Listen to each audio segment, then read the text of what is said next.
ഇത് രണ്ട് വ്യക്തികൾ കൂടിയിട്ടാണ് അവരെ ബാലൻസ് ചെയ്യാൻ പോകുന്നത്. ആ മെഡിസിൻ്റെ ഡോസ് കുറയ്ക്കാനോ കൂട്ടാനോ എനിക്ക് സാധ്യമാവില്ല.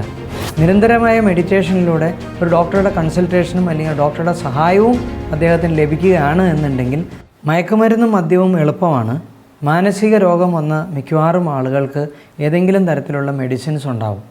ആ മെഡിസിൻ ഉപയോഗിക്കുന്ന വ്യക്തിയെ മെഡിറ്റേഷനിലൂടെ നമ്മൾ ട്രെയിൻ ചെയ്തെടുത്താലും ഒരു ഡോക്ടറുടെ സഹായത്തോടു കൂടി മാത്രമേ അയാളുടെ പൂർണ്ണമായിട്ട് മെഡിസിൻ നിർത്താൻ പറ്റുകയുള്ളൂ. കാരണം ഇത് രണ്ട് വ്യക്തികൾ കൂടിയിട്ടാണ് അവരെ ബാലൻസ് ചെയ്യാൻ പോകുന്നത്. മാനസിക രോഗമുള്ള വ്യക്തിക്ക് മിക്കവാറും ട്രീറ്റ്മെൻറ്റ് ഉണ്ടാവും. അവരെന്തെങ്കിലും ഒരു മെഡിസിൻ ഉപയോഗിക്കുന്നുണ്ടാവും. ആ മെഡിസിൻ്റെ ഡോസ് കുറയ്ക്കാനോ കൂട്ടാനോ എനിക്ക് സാധ്യമാവില്ല. അതെപ്പോഴും ഒരു ഡോക്ടറുടെ സഹായത്തോടു കൂടി മാത്രമേ അത് ചെയ്യാൻ പറ്റുകയുള്ളൂ.